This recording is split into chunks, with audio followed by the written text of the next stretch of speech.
Okay, so Mick West, you've been a UFO skeptic that's been following the UFO stuff the last few years. You have single-handedly, through math and logic, debunked several UFO photos and videos, and you're also the author of Escaping the Rabbit Hole. History today, Mick, will go down in the history books as something truly incredible. UFO hearings in Congress. Give me your initial thoughts. Well, I was a bit disappointed, I must say. It was being billed in various arenas as being like the great revelation that's going to end all the speculation about UFOs. And really what we heard was very little that was new. There were three witnesses, Dave Grush, Dave Fravor, and Ryan Graves. And all of them have spoken before, Graves and Fravor, at length for several years. And they said very little that was new. It was a bit disappointing. And, for viewers who may not know, David Fravor's story was, we first heard of his story in December 2017. And his story has gotten a lot of coverage, documentaries, movies made about his story over the last 6 years. And again, Congress pulls him in and he tells the same story. Ryan Graves, we've heard his story since, I believe, 2019. And documentaries made about his story, tons of media coverage on his story. He's brought in where he tells the same story. Dave Grush, who was, did a huge interview on News Nation and spilled the beans about aliens, comes in and again offered nothing new. The big headline is nothing new. Well, let's talk about evidence, because that's been the main thing that's been lacking the last 6 years is a lot of stories, a lot of photos with stories behind them, a lot of videos with stories behind them. But it's really been lacking on evidence of non-human intelligence, of aliens, of extraterrestrials. Yeah. So it all led up to today's hearing. There were a lot of expectations for evidence. Did you see, were you convinced, was any evidence presented? There was almost no new evidence. Professor R.V. Loeb was running the Galileo project, which is a scientific project to look for UFOs, basically, in our airspace, said a couple of days ago, we need real evidence, not what people said. And really all we've got from these hearings is what people said. David Grush is going by mostly what people told him. And then we have these eyewitness accounts of Fravor and Graves, and then they tell us that there's more information. We need to get to that real evidence. You could tell that some of these congressional leaders were attending their UFOs 101 class, and I think a lot of people are disappointed. They thought Congress was on this the last few years, that they'd been digging, getting, classified data and evidence and information and all this stuff, and that we'd be further along than just the very, very, very basics at this point. But let's talk about the witnesses. So the big thing today was, Congress handpicked 3 witnesses to come and testify and share what they knew about a UAP and what they felt should be done.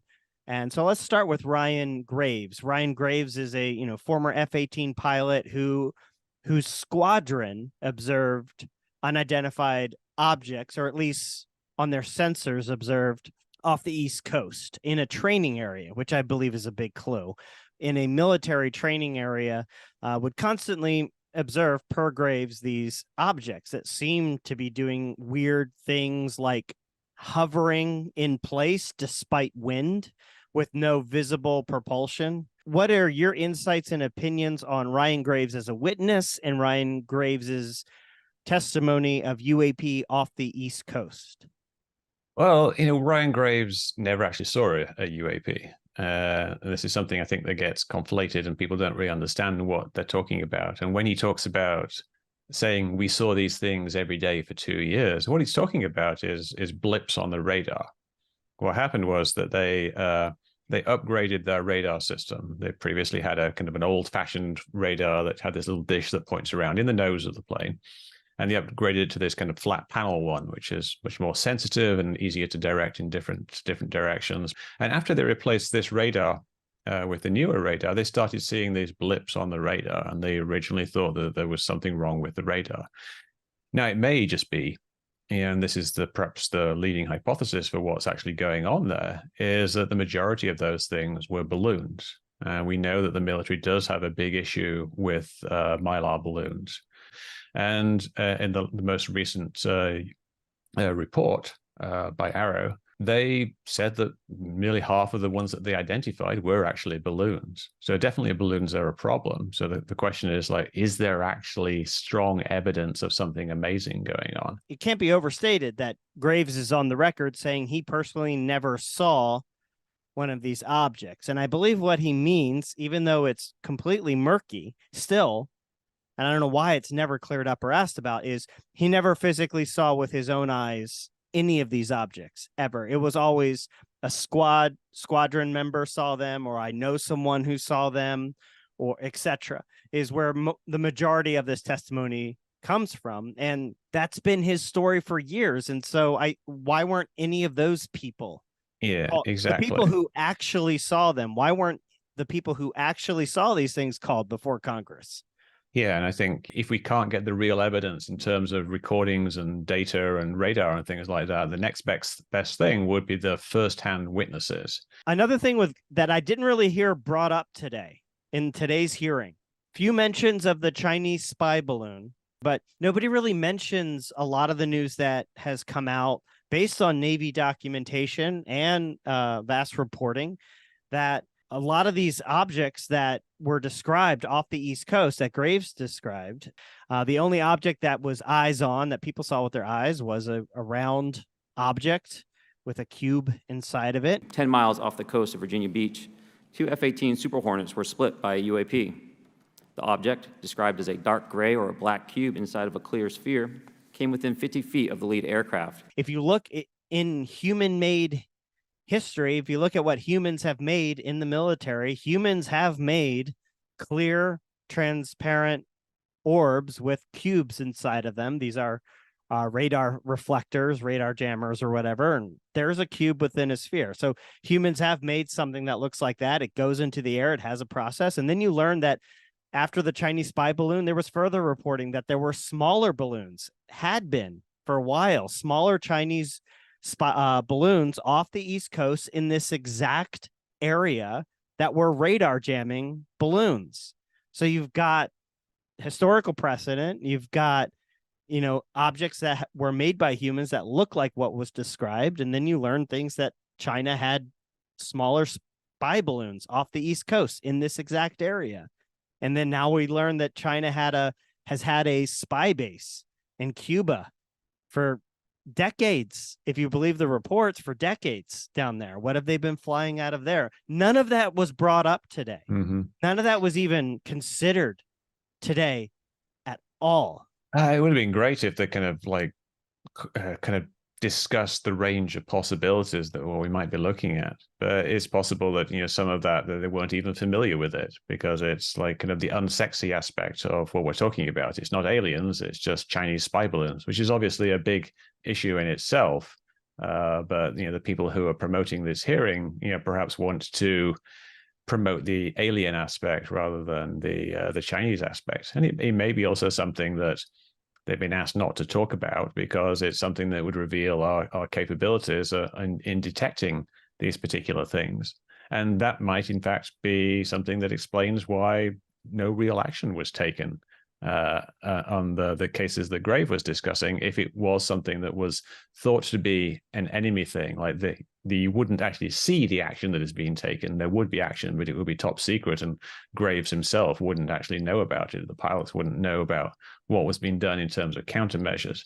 I think that probably most of what they were seeing on the East Coast was just normal airborne clutter, but it's certainly possible that some of that might be Chinese balloons or drones trying to test out our airspace. Let's move on to David Grush. David Grush made headlines 2 months ago going on News Nation, which has become America's UFO channel, with a jaw-dropping story and allegations that the U.S. government has a top secret, uber secret team that recovers crashed non-human UFOs, that non-human intelligence bodies were inside these UFOs, that people have been killed to keep it a secret, that the aliens themselves have been killing humans, a whole bunch of stuff. And so he was, dead center in today's hearing. What did you think of his testimony and what he had to say? Yeah, I mean, this whole hearing, I think, was triggered by his initial claims, and really, people did want to hear what he had to say. I wanted to hear what he had to say, but he didn't say anything new that I can really think of that was actually significant. He basically repeated some of the same claims, perhaps in less detail than he had before, but in nearly every interesting question, like he was asked things like, have we made contact with aliens? And he would say that he can't talk about this. He can talk about it in a secure setting. I can't discuss that in an open session. Over and over again, that was his answer. I do know a lot of that information, but that's something I can't discuss publicly. I can't discuss that publicly. Once again, I can't discuss that publicly. So it was very disappointing. It was originally billed, I think, as being this great hearing where we would have all these witnesses coming forward. The people that David Grush had talked to, who had told him these things, were going to be subpoenaed and brought in, and they would tell us all about where the bodies were and which hangar these flying saucers are in, and where's this giant one that's in another country somewhere. But we didn't. We just got David Grush himself and these two other pilots that we've been hearing from for years. And then David Grush just repeats essentially everything that he'd said before and says that anything else I'm going to have to tell you in a secure setting. Sure. So it kind of kicked the can down the road. And, as hopefully... As is tradition here. Indeed. He states this in his opening statement and reiterates this because he's asked about it, is he didn't physically firsthand see any of this stuff. He says in his statement that a lot of this information was given to him through second, third parties. And he considers those people to be legitimate. And so he considers what they have to say to be real. And no names were named. He wasn't really asked to name any names for the most part. So it's still this big question mark. And as you said, it's disappointing because we thought these answers were coming today. They didn't come today. Get the people who saw the alien bodies in the seats with their hand raised saying, I swear, get those people. It just seemed like a missed opportunity. Another thing that struck me was there were basically no critical questions asked from congressional leaders. There were no digging, insightful, real questions. Did you get that impression as well? Yeah, but I think that's because they don't really understand the situation. We saw from the people that running the show, Burchett and Luna, they didn't really have a good grasp on the details, and the other people there, a lot of them seem to be learning about it for the first time. And whenever you get to a question that was actually kind of getting to the meat of the matter, Grush would just say that he couldn't answer that question. So even when we did have some somewhat skeptical questions, I think from Eric Burleson had a few, he wasn't able to get any answers. Everyone's heard the Tic Tac story, or at least they think they've heard the Tic Tac story and they know the basics. But the key thing is this, and no one asks about this, no one knows about this, and it seems like the media and Congress just don't care, is that he says, and he reiterated today, Mick, that his encounter with the Tic Tac was 5 minutes, a five-minute encounter. What we saw with 4 sets of eyes over a 5-minute period, still, there's nothing, we have nothing close to it. It was amazing to see. The pilot of the plane next to him was Alex Dietrich. Alex Dietrich was his wing person, essentially. She says the whole thing lasted 10 seconds. Her testimony is that it lasted 10 seconds, and she scoffs at the idea of it being 5 minutes, and that's just silly. And so you've got two witnesses basically right there in the same area, and they can't, one says it lasted 5 minutes, one says it lasted 10 seconds. That's a huge discrepancy where the two main witnesses can't even agree on the basics about this Tic Tac encounter, but it's never brought up, it's never asked about. No, it's kind of hand waved away again. You said, oh, maybe it's just like a misunderstanding or time dilation or something like that. But you can't really hand wave away of 10 seconds versus 5 minutes. A lot of folks today, Burchett, Fravor, Graves mentioned it, a few others mentioned it, that the genesis of either their personal interest or the general interest in the public and Congress goes back to the 2017 New York Times front page article on the Pentagon's UFO program, ATIP. Multiple times this was brought up today. A groundbreaking 2017 New York Times report. 2017 New York Times. Like many others, in 2017, I saw the New York Times article. From New York Times article, and I would encourage everybody to read that. And that was just shocking to me because through my reporting, we've demonstrated that that article was factually inaccurate, deceptive. That story is mostly false and wrong. And to hear congressional leaders, witnesses, everyone still saying it all goes back to this article shows me that people still haven't caught up to what's really going on in this story. People just don't know the facts, the basic facts about what's going on. Were you shocked to hear? Do you continue to be shocked to hear about the 2017 New York Times article? No, unfortunately not, because it's something that just comes up all the time as being, essentially like a red pill moment for people. It was for Grush himself. Like he got interested in UFOs starting with that particular thing. And so many people have told me that, that was, their introduction to what was going on. They read the New York Times story, and so they get sucked in because of that. And this New York Times story is just given it the kind of authority of, the New York Times said this. The program was Skinwalker Ranch. It was OSAP. It was Robert Bigelow and people chasing dino beavers and werewolves. And Leslie Kane, a UFO activist, took the story, threw OSAP away, threw Skinwalker away, and made it just about UFOs, which got to her credit, got the attention of Congress. The problem being most of the story was wrong. And that's not an opinion. It's wrong. The story is absolutely a wrong, false story. And we heard today, congressional leaders and the witnesses saying that article continues to be their inspiration. It continues to push the issue further in Congress. And none of them are aware of the fact that the story is riddled with unimpeachable errors. The public isn't aware of this. The media isn't aware of this. And I guarantee you Congress isn't aware of this. But David Grush is, without a doubt, linked to Skinwalker Ranch ghost hunters. Yeah. Jay Stratton dates back to 2007, at least, when it comes to interest in Skinwalker Ranch. Stratton, who was Grush's boss at the UAP task force, claims that he's haunted by ghosts and werewolves and believes in this kind of weird multi-dimensional pseudo-psychic kind of reality to this phenomena.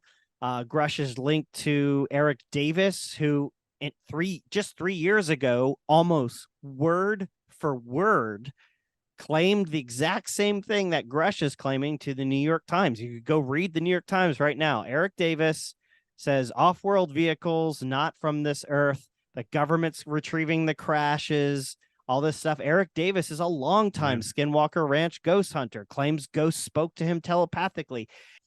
It's still, I don't think Congress even knows. I don't think they know that Skinwalker ghost hunters were in charge of the Pentagon's UAP task force for years. I don't think they realize this. I don't think they even know about this yet. No, I don't. I agree. And it's probably something the Pentagon is a little bit embarrassed about. So Yeah. yeah, I'm sure if you ask Kirkpatrick about it, he'll roll his eyes because it's kind of the bane of his existence that he's got this kind of legacy of poor investigation that went before him. Right. But yeah, it's very much a real thing, and it continues to be with Travis Taylor and Stratton working on Skinwalker Ranch now, which is just so bizarre. And there's a photo of Grush at a UFO conference from last year. He's sitting at a table with George Knapp, with Jay Stratton, with Travis Taylor. Those three other guys that I mentioned, deeply involved with Skinwalker Ranch, deeply involved with dubious claims of just the craziest stuff ever, have never presented any evidence, but none of this context was brought up, looked into, thought of as relevant, perhaps. I mean, we heard Jay Stratton's name, but almost just kind of like a throwaway today. Why wasn't Jay Stratton there? He was in charge of the UAP task force. He was the guy asking David Grush to go do these things. He was the boss. Why? I mean, he's retired. He's appearing on History Channel shows. Just call him to Washington, D.C. Were you surprised to not see people like Jay Stratton, Lou Elizondo there? Not to. Yeah, I mean, I Jay Stratton would have been one of my #1 picks to be there because he was the head of the UAP task force. He was for a while Grush's boss. He had Title 50 and Title 10 clearance, which meant he could ask anybody anything and make them tell him things. He would have been able to get the exact same information and probably more information because he was more senior than Grush. And so he's someone who probably knows about these claims and about where the hangars are that have these craft in allegedly. But yeah, he wasn't called, and it's a bit strange. I mean, why is that? I mean, you bring up Skinwalker Ranch. He appears on the Skinwalker Ranch TV show now. It's this very weird thing because as you know, like going back to the 90s. Skinwalker Ranch is kind of the root of a lot of what we're seeing right now. Skinwalker Ranch was this haunted ranch that inspired the creation of the ORSAP program by Harry Reid back then. And, hey, you're stealing my lines. Those are my lines, Mick. I know. You're the expert here. You've got this wonderful series of videos explaining it to people, which I recommend everybody watch. But part of the problem there is that people's eyes glaze over when you start talking about it. Yeah. And you mentioned it. You mentioned it the other night to Chris Cuomo. Yeah, I saw it. You were like, hey, a lot Exactly. of this is linked to Skinwalker Ranch and OSAP. And Chris Cuomo was like, yeah. And it's not just because it's unfamiliar to them. It's that when you start looking into it, it's like, oh, that can't be real. This is obviously nonsense. But it's not. It's true. It's not true in the sense that there's actual werewolves, but it's true that these people believed it. And it's true that the foundation of ORSAP is actually Skinwalker Ranch and ghosts and things like that. Right. And that reverberates to this day. Right. And it's when you have the context, when you're informed, if the public had the context of here's what the Skinwalker Ranch investigators like Stratton, like Davis believe in. Non-human intelligence, multi-dimensional beings traveling in between dimensions, spacecraft, but not just that, but UFOs that are linked to ghosts and that they're coming out of portals and all of these things. And then when you listen to what Grush is claiming and that he's heard this from certain people and that that some of these certain people are Skinwalker people, all of that begins to click. Oh, okay. I kind of see what's happening here. But the fact that that's not looked into, brought up, or asked about at all at this point is pretty silly. And perhaps you have a point that it just sounds so ridiculous that it's outright, denied. I think it's difficult for people to bring up to their colleagues in Congress because you start talking to somebody about Skinwalker Ranch and how these people believed in ghosts, they're going to look at you kind of weird.